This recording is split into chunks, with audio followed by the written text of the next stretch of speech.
Hello, class. All right, so this is the second half of the video for the final portfolio. The first video I should have already gone over the actual portfolio itself, just the overall main document, and then where you're going to submit it itself is going to be something like this here. One thing to note is that the documents I'm going to go over are usually right under the assignment proper.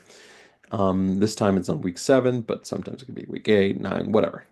So just keep that in mind that that changes. So don't go over the video itself. Also, one thing to note, it says December 8th, the due date here, but remember that changes depending on what quarter it is. For instance, if you're not doing a fall quarter, it's not going to be December, of course. So don't go by the due dates here in this video is what I'm saying. This video is just covering a particular class. So yeah, let's get into it. The first document I want to talk about is the actual example for the English 101 Final Portfolio. Now, this example is just to give you an ability to see like, oh, this is what it should look like. So let's make this big here. You're able to download this if you want. I wouldn't. This is just, I have an actual template that I want you to download. This is just to give you a quick look, a rundown of what it should look like after it's all said and done. So for instance, the first thing you should see here is, of course, the cover page.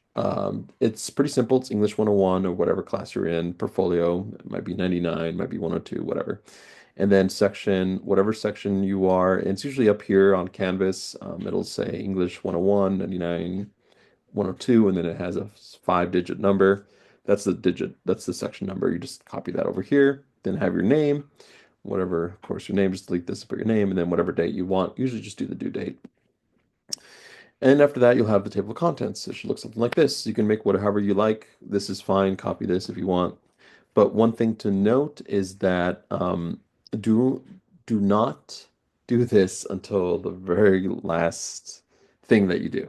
Don't don't like put a document and put it where the document is and put the numbers here, because if you change anything, it's going to mess up your whole scheme. Because let's say you added a document here, well then guess what? That maybe it added like 6 pages, so now everything else, all the numbers beyond that are all messed up. So this is the last thing you should do. Don't mess with this until everything else is in order. Then go ahead and do your table of contents. Anyways, pretty self-explanatory. So let's move on to the cover letter. Here's where your cover letter is going to go. I'm not going to go over this in this part. I'll go over it a little later. Just a quick overview here. Cover letter should be here. Usually it's just 2 pages long, unless I say otherwise in the assignment itself. But 2 pages, double spaced. It's a reflection of your time overall throughout the quarter. Instead of looking at one particular assignment, you're looking at overall what you've done, what you've improved on, etc. I'll go over that in a second. But anyways, cover letter goes here. 2 pages long, can be longer, of course, but at least 2 pages. And then you'll have your final draft of your research paper. Yes, that's the first thing I want to see is your final draft of your research paper. This is important because it's going to show um, what changes you've made in your paper itself. So like the and you should also, well, not just changes, but like any kind of fixes and things that you've done. And I want to see this right away. I want to see your final drafts right away. And then your other drafts later on. And then this is, of course, the last paper you usually work on in my class. So I want to see, this is most likely going to be your best paper. So I want to see that improvement right away. And you'll notice, like I mentioned in the previous paper, or in the previous paper, I'm sorry, the previous video, that anything you change, and this is just some examples here, I want you to highlight. So in this instance, I might have changed my thesis, so I highlighted this, and that's different from the revised draft. And then here's some more changes that I made, some more fixes or things that I changed. Maybe I changed this citation here, and I fixed it, and it was incorrect before, whatever. Whatever I changed between the revised and the final, I just highlight. Even if it's a simple change or fix, whatever, even if it was a simple comma, right? Like maybe this, just highlight it and highlight whatever color you want. I don't care. Just make sure it is highlighted from the revised to your final, and do this for all of your final drafts of each of your major assignments. So this is the research paper, and it's however long it needs to be. There's the works cited. Also highlight things here in your works cited or references, whatever you're doing, if it's APA, MLA, whatever. Um, Go ahead and highlight them here if you added something or changed something. Just anything you changed from your revised to your final, highlight. One thing also to note, don't look too closely at these papers. They're not going to match with the assignments that I've given you. These are just, I use them as a way to kind of help you with the format itself, not actually with what's inside them. They're not going to at all match with what I asked you to do. So it's just to show you what it should look like overall. Anyways, here's the revised draft of this paper, however long it is. Here's the rough draft. After that section of research paper, the next thing, of course, is going to be the final draft of the rhetorical argument, the letter. And of course, this isn't a letter, unlike what I've asked you to do. But again, it's just to show you the overall format of what I'm expecting the final portfolio to look at the end. So anyways, here is another example, and then I highlight the things that I changed. Here's the final draft, works cited. Make sure, by the way, to have works cited or references page. That's absolutely a requirement for each of the final drafts. Um, as for the revised and rough, you should just have copied those over. You already have these. If they were correct, they weren't correct, doesn't matter. Just copy and paste them exactly as you turned them in the first time here. The only ones that need to actually have the correct citations, grammar, punctuation are just the final drafts of each of your assignments, the ones you highlight. Everything else, just copy and paste them over. So copy and paste, of course, the revised draft, the rough draft, and there you go. And then, of course, the last thing will be a rhetorical analysis of an ad. Again, this is not a rhetorical analysis of an ad. I think this is a narrative or some kind of lit class or whatever. But here is where you would have that. Highlight changes. I don't think I highlighted changes in this one, but it doesn't matter. I think you get the point from here. Then you'll have the revised draft of this and then the rough draft. And there you go. That's the overall what a final portfolio should look like. And I've used my own papers because I didn't want to use students' papers, especially in a video form that'll just be out there for forever. So I am more than happy to use myself as an example. But and again, don't look at too closely at these papers. They're not going to match at all with what I had you do for my class, but I did want you to see what it would look like overall to put a final portfolio together. And so you'll have that example with you and you can reference it whatever you like. So yeah, that's the English 101 final portfolio example. That's the first thing. After that, we will have, let's go back to, I think it's week 7. Yep. Let's go to the template. Now, this is something I do want you to download, unlike the example. Download this because it's going to help you format your final portfolio. So let's see here. Hopefully it brings this up. If not, I guess I'll just download it to my computer. And then just type it that way. Okay, let me stop sharing this and then share this. All right, so here is the final portfolio outline that I've given you, that you have, that you should use. In fact, you need to use because it's going to keep you on track. It's basically just an outline of what I showed you before, but it's all empty so that you can put your documents in. Here's just some quick reminders of what to expect about the final portfolio. Make sure it's in Times New Roman font, 12-point font size, page numbers on the top right, except for the cover page. This, of course, will change depending on what you have. So, for instance, if you have APA, it'll be top right. If it's MLA, it'll be top or bottom right. But yeah, you should know that by now through class. You were able to save this as a PDF, unlike your other major assignments, because I'm not gonna give you any comments on it. I'm just gonna grade it. So save it as a PDF. That way you can avoid any formatting issues you might have had with uploading it to Canvas in the past. No need to worry about that. Just save it as a PDF and upload it that way. Everything must be cited correctly as an MLA or APA. Failure to do so will drop a full later grade, or honestly just lose 25 points. So be careful in that and be aware. Actually, I do accept late portfolios, but remember the penalty. You will lose half your grades. So I do not recommend turning in your portfolios late. Please make sure to turn them in on time.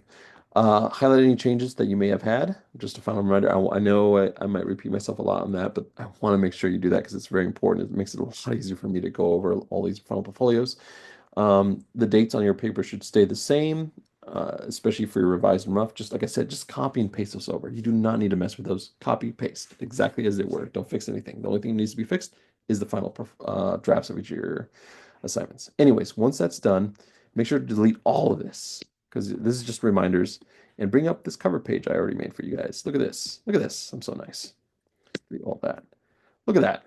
I have all that already made for you guys. So here's English 101 portfolio section. Put the section number, like I said, your name, date, whatever that is. It's all set. Here's a table of contents I made for you. I even give you a little reminder here. Do this section last. Make sure to delete that when it's done. Of note, I have the page numbers here on the top right-hand corner. Again, if it's APA, that's what you will do. If it's not, you'll have to move these. First, you got to delete this and then do page numbers again. And then instead of saying top of page, well, hold on. Let's get out of that. Okay, let's do that again. Insert. Darn, I have the stupid. Oh, there they are. It's because you can't see it, but I have the zoom menu up here and it kind of covers my view, but whatever. Anyways, go over here to insert, go over here to page number, and then instead of doing either do top. If it's APA, you will do top. If it's MLA, you will do bottom, and then right-hand sign for both. So let's say it was MLA. Here we go. Correct. Anyways, that's how you do the page numbers. I think the outline has it already on the top right-hand side. For MLA, just do it on the bottom. Anyways, so here's table of contents. Again, do this last. I already made one. You, by all means, go ahead and use this. If you want to make your own, sure, but this is fine for me. Here you'll have our cover letter. So I have an example of cover letter we'll go over next, but here I just wanted to show you a quick little outline I made for you guys. For instance, I just have a couple of questions on how to help you with this cover letter. What have you learned in this course? What parts did you enjoy the most? What did you dislike? Or maybe things that I can improve on. That's totally fine to add here. What was your revision process like? What did you learn from revising your papers? What are some things you learned in this class that you'll be able to apply to other classes? And most importantly, how did you meet our outcomes in the class through the major writing assignments? Remember, that's what I want to know most in this cover letter. Don't summarize your papers. I'm going to know what your papers are about. Please don't go, this is what research papers about. Maybe a sentence, that's fine, but don't have a whole paragraph about your research paper. I know I'm going to read them, or I probably already read them already. What I really want to know is a reflection over your writing throughout this whole quarter. It needs to be at least 2 pages long, double spaced, just like everything else. Ends with, or starts with dear portfolio reader, ends with sincerely your name. Like I said, you will quickly introduce each of your assignments in your final portfolio, then a brief description of each assignment. Like I said, no more than a page. So like my research paper covers plastic water bottles and why we need to get rid of them. Great. Single sentence like that. So anyways, delete all this when you're ready to begin, and you'll just have dear portfolio reader, write your letter, 2 pages, and make sure sincerely your name is how it ends. Add your name there. All right, and then here's where your final draft is going to go. And I give you a quick reminder to make sure to highlight all the changes. Just put your final draft here of your research paper. Then you're copy and paste your revised draft here, copy and paste your rough draft of your research paper here. And then here's where your final draft of your rhetorical argument, the letter, is going to go. Highlight all the changes that you made from your revised draft, copy and paste your revised draft here, copy and paste your rough draft here. And then here's where your final draft, your rhetorical analysis of an ad, is going to go. Make sure to highlight all the changes that you made from the revised to the final. And then here is where your revised draft is going to go. And here's where your rough draft is going to go. And that's the template. Please use this. It's all set up so that it makes it a lot easier to do this assignment. After all, once you're done with this assignment, we don't have a final test. This is it. This is like your final test. So yeah, so that takes care of the English 101 or 99 portfolio template. Let's close this. Don't save any changes. Let's share my screen. And there we go. I finally brought it up. And let's go back to here. And then the last thing is just an example of a final portfolio cover letter. So let's click on that real quick. Let's go over that. Finish this video off. So here's a cover letter that I wrote as if I was doing this myself. And this is just an example of what I would like you to do for your cover letter.